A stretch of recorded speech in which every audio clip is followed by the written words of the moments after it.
Hi friends, welcome back. This is unboxing and first look video of Razer Kishi Gaming Controller for Android. This is universal mobile gaming controller. It has got ergonomic design, ultra low latency as well as USB-C port to connect to Android mobile phones. Let's unbox it.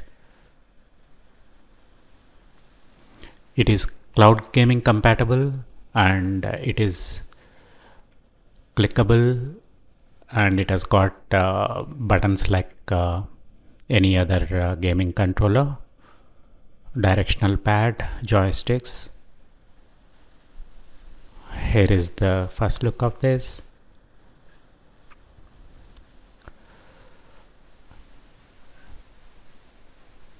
It has got several buttons that resemble Xbox or PSP gaming controllers.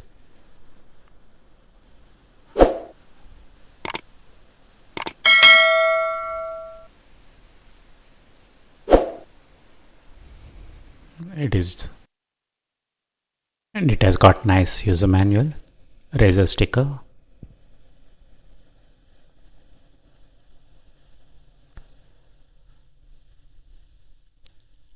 Bottom plate is secured with a sticker, and front as well.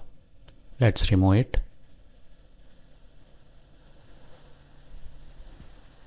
This controller has got a menu button, four gaming directional buttons or action buttons rather, like X, Y, A, B, two joysticks and directional pad. It is extendable by pulling on either side, and it has got a nice belt clip at the bottom to secure the mobile phone. Thanks.